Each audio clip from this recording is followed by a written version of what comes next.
আসসালামু আলাইকুম প্রিয় দর্শক, জানিয়ে দিব এখনকার আলোচিত সকল দেশীয় খবর। শুরুতেই জানিয়ে দেব সংবাদ শিরোনামগুলো। ৫৪ বছরের নেতারা শুধু প্রতিশ্রুতি দিয়েছেন, ক্ষমতায় গিয়ে জনগণকে ভুলে গেছেন ভিপি সাদিক কায়েমের কঠোর বিশ্লেষণ। আগামীর বাংলাদেশ হবে কোরআনের বাংলাদেশ, দেশবাসীর উদ্দেশ্যে ঘোষণা করলেন জামায়াত আমির ডক্টর শফিকুর রহমান। গণতন্ত্রের মানুষকন্যা বেগম খালেদা জিয়ার প্রতি ১৮ কোটি মানুষের শ্রদ্ধা এবং রাষ্ট্রীয় সর্বোচ্চ ভিভিআইপি নিরাপত্তা ও সম্মান। প্রিয় দর্শক, এতক্ষণ দেখছিলেন সংবাদ শিরোনামগুলো, এখন জানাবো বিস্তারিত খবর। ৫৪ বছরের নেতারা শুধু প্রতিশ্রুতি দিয়েছেন, ক্ষমতায় গিয়ে জনগণকে ভুলে গেছেন ভিপি সাদিক কায়েমের কঠোর বিশ্লেষণ। ঢাকা বিশ্ববিদ্যালয় কেন্দ্রীয় ছাত্র সংসদের ভিপি সাদিক কায়েম বলেছেন যে আমরা এমন একটি বাংলাদেশ চেয়েছিলাম যেখানে ভালো কাজ মেধা ও যোগ্যতার ভিত্তিতে প্রতিযোগিতা হবে। তিনি অভিযোগ করেন গত ৫৪ বছরে অনেক রাজনৈতিক নেতা শুধু প্রতিশ্রুতি দিয়েছেন, কিন্তু ক্ষমতায় গিয়ে জনগণের কথা ভুলে গেছেন। ভিপি সাদিক কায়েম আরও বলেন, শিশিরমণি শুধু দিরাই শালার নেতা নন, তিনি সারা বাংলাদেশের নেতা। তিনি জুলাই আন্দোলনের অন্যতম নীতি নির্ধারক এবং মাঠ পর্যায়ের প্রধান সংগঠক ছিলেন। নির্বাচিত হওয়ার আগেই শিশিরমণি এলাকায় ব্রিজ, সড়ক ও ক্রীড়া কার্যক্রম সহ নানা উন্নয়নমূলক উদ্যোগ গ্রহণ করে নিজের যোগ্যতার প্রমাণ দিয়েছেন। সাদিক কায়েম দাবি করেন, শিশিরমণি তার ঐকান্তিক প্রচেষ্টা ও কাজের মাধ্যমে দেশের ৬৪টি জেলায় দিরাই শালাকে রোল মডেল হিসেবে প্রতিষ্ঠা করেছেন। আগামীর বাংলাদেশ হবে কোরআনের বাংলাদেশ, দেশবাসীর উদ্দেশ্যে ঘোষণা করলেন জামায়াত আমির ডক্টর শফিকুর রহমান। বাংলাদেশ জামায়াত ইসলামীর আমির ডক্টর শফিকুর রহমান বলেছেন যে তারা কোনো বিশেষ দলের নয়, বরং ১৮ কোটি মানুষের আকাঙ্ক্ষার বিজয় চান। তার দৃঢ় ঘোষণা, আগামীর বাংলাদেশ হবে কোরআনের বাংলাদেশ। তিনি উল্লেখ করেন, চট্টগ্রাম থেকে ইসলামের বিজয়ের বাঁশি বাজানো হবে। ডক্টর শফিকুর রহমান বলেছেন, ২০০৯ সাল থেকে ২০২৪ সালের জুলাই আগস্টের আগ পর্যন্ত দেশের মানুষ স্বস্তিতে কথা বলতে পারেনি। বাংলাদেশের মানুষের জীবনের কোনো নিরাপত্তা ছিল না, মানুষ অবিচার ও নির্যাতনের শিকার হয়েছে।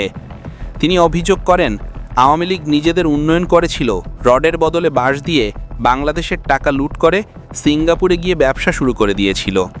শাপলা চত্বরে অসংখ্য আলেমকে হত্যা করা হয়েছিল এবং পরে তৎকালীন প্রধানমন্ত্রী বলেছিলেন কেউ মারা যায়নি, রং ছিটিয়ে রাখা হয়েছিল। মানুষ খুন করার পর রক্ত নিয়ে উপহাস করাই ছিল তাদের বৈশিষ্ট্য। জামায়াতের আমির বলেছেন, আওয়ামী লীগ রক্ত হাতে ক্ষমতা থেকে বিদায় নিয়েছে। তারা ২০০৯ সালে ক্ষমতায় এসে ওই বছরের ২৫ এবং ২৬ তারিখ ঢাকায় পিলখানায় চৌকস মারাত্মক সামরিক অফিসারদের হত্যা করার মাধ্যমে তাদের শাসন শুরু করেছিল। ২০২৪ সালের জুলাই আগস্টের গণ আন্দোলনে ছাত্র, তরুণ, যুবক, কৃষক, শ্রমিকদের গুলি চালিয়ে বহু লাশ ফেলে দিয়েছিল। তিনি বলেন, ফ্যাসিবাদ বিদায় নিলেও দেশ ফ্যাসিবাদ মুক্ত হয়নি, তাই নতুন করে কোনো ফ্যাসিবাদকে দাঁড়াতে দেওয়া হবে না, কাউকে বরদাস্ত করা হবে না। তিনি আরও জানান, ৫ই আগস্ট বিপ্লবের দিন থেকেই একটি গোষ্ঠী প্রভাব বিস্তারের জন্য জনগণের উপর ঝাঁপিয়ে পড়েছে। চাঁদাবাজি ও দুর্নীতি অব্যাহত আছে এবং ক্ষমতায় না গিয়েও অনেকে ক্ষমতার দাপট দেখাচ্ছে এবং প্রশাসনের উপর প্রভাব বিস্তার করছে। গণতন্ত্রের মানুষকন্যা বেগম খালেদা জিয়ার প্রতি ১৮ কোটি মানুষের শ্রদ্ধা এবং রাষ্ট্রীয় সর্বোচ্চ ভিভিআইপি নিরাপত্তা ও সম্মান। ১৮ কোটি মানুষের দৃষ্টি এখন এভার কেয়ার হাসপাতালের দিকে। সবার চোখে মুখে ব্যাকুল উৎকণ্ঠা, কেমন আছেন দেশনেত্রী খালেদা জিয়া। বেগম জিয়া এখন আর শুধু দেশনেত্রী নন, এখন তিনি বাংলাদেশের ১৮ কোটি মানুষের মাতৃরূপিণী। তিনি দলমত নির্বিশেষে আবাল বৃদ্ধ বনিতা সবার নেত্রী, সবার মা। বাংলাদেশের সশস্ত্র বাহিনীর ৩ প্রধান, সেনাপ্রধান, নৌবাহিনীর প্রধান এবং বিমান বাহিনীর প্রধান সরাসরি এভার কেয়ার হাসপাতালে গিয়ে বেগম জিয়ার প্রতি শ্রদ্ধা নিবেদন করেন। এছাড়া বাংলাদেশের নিবন্ধিত ও অনিবন্ধিত মিলে প্রায় ৭টি রাজনৈতিক দলের নেতাকর্মীরা হাসপাতালে গিয়ে তার প্রতি শ্রদ্ধা জানান।